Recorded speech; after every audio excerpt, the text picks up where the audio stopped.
Well, good day. I'm back again for another Bible study.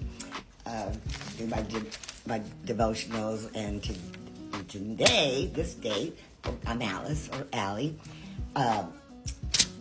Fit Country Allie, or you can be on my other account, which is Get Fit with Alice 54. So today I've been doing also another study of the book of the Bible. The books of the Bible. So I did Genesis already, so this was going to be Exodus. So we'll get started with Exodus. So because I want, I'm doing each book of the Bible so that, some people don't know what each books of the Bible are. So I'll just tell you a little bit about each one. Okay, this one is Exodus. It's the second book in the Bible, in the Old Testament. Exit, leave, escape. These words tell us what the Exodus was all about. At the end of Genesis, the sons of Jacob, which they now called him Israel, had gone to Egypt to avoid famine and had enjoyed favored status there. But as time passed, their comfortable dream turned into a nightmare. A new Pharaoh enslaved the Israelites, forcing them to do back-breaking tasks in his building projects. So the Israelites, hopelessly enslaved, turned their faces heavenward and begged for help. The Exodus from Egypt was God's answer to his people's cries.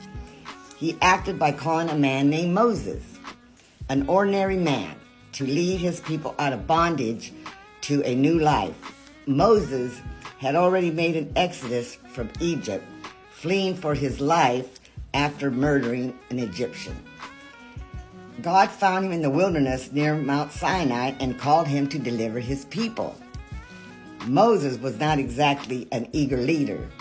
He initially balked at God's call, but God used Moses greatly despite his weaknesses. Moses did amazing miracles in Egypt to bring about Israel's deliverance. He also spoke with God face to face, receiving God's instructions for healthy, responsible living in the community of Israel. Moses was living proof that God can use anyone who is available to him. The Exodus is also part of a much bigger deliverance story. It began with Abraham, whom God chose to father a nation that would carry God's healing touch to our world. God preserved the Israelites through slavery in Egypt and led them through the wilderness to the Promised Land.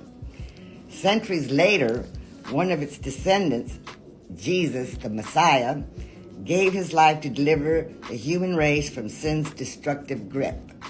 Through him, each of us can add a chapter to this story. So that's some of what Exodus is about. So I encourage you to get into the Bible and read about Exodus. It's really you'll be amazed how interesting it is. God bless you, and I will see you for the next book, which will be, what's the next book after Exodus? It's Leviticus. God bless you.